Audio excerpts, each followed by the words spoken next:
So I moved to New York City. I went to school at Fordham. I had just come off the heels of disintegrating my first ever girl band. And I figured the best way to kind of like indulge the creative side was go to film and kind of explore that. So I did that for 4 years, knocked around with a camera, and just was trying to see everything that I could see in the city. I felt like I would never do music again because, you know, I'd grown up with parents who were professionals, so I'd kind of had it ingrained in my head that you like have your creative outlets and that's for the side, but you kind of pursue something a little bit more tangible.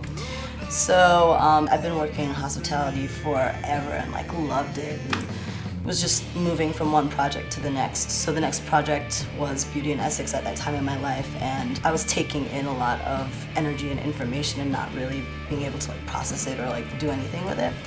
So I'd made the decision to move along and try to figure out where I could grow. It's like, I guess it's all about growth. So I got a phone call from an early mentor of mine who was like, so I think I got this job in Montauk, do you like want to come out and check it out? And I was like, no idea what it is, but I will absolutely do that. And within the first week of going there, I packed up everything in my Brooklyn apartment and I just went there and saw Surf Lodge for the first time and kind of knew like that was what I needed to do. It took me probably like 6 or 7 years before I even like picked up a microphone again, and it was at Surf Lodge in Montauk. And somebody had heard me just like singing in the side station, and it turned into a thing where it was like, come to this bonfire afterwards and like sing a song. And I was like, okay. And then that happened, and it escalated into a Sunday music series. And one night, like Estelle just like popped into Surf Lodge and was like, you should do that for a living. And I was like, yeah, okay. But yeah, I think that's how I like got back into music, from taking that kind of roundabout path. At Magnises, I'm the VP of Hospitality. We have a townhouse here, and any event that comes through here, I have a handle in. And it's a very open, amazing work environment. So if I have an idea for like a band to come through or like my band playing, it's something that I can coordinate and get done here. I also just like daily, day-to-day things that we take care of. Like everybody that's a member here is like happy, comes pick up their cards, show them around the townhouse, and really just try to integrate them as quickly as possible into Magnises community and experience.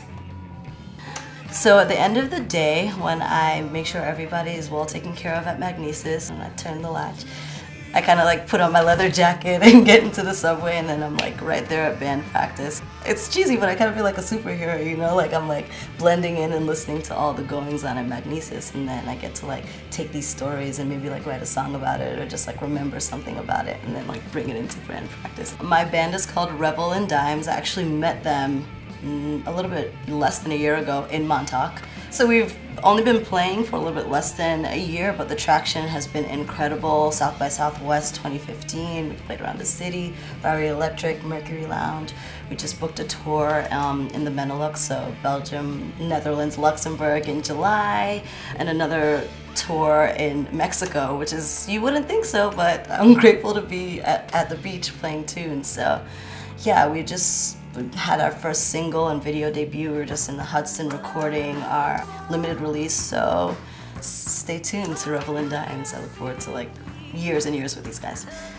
The thing that I love about Magnises the most, from the people who work here to the people who are actual members to potential members to the pop-ups that we do on-site and off-site, everyone is genuinely interested in making connections, and it's not just like this one-off thing. They're cultivated, they're long-lasting, and they're like, you definitely get to bounce ideas off of people and exchange ideas and be inspired and just like hear a cool new song, and you know, like deep roots that kind of bind people. And to be a part of that is, I don't think you come by something like that often, so you have to be grateful when you see it and kind of grasp the opportunity.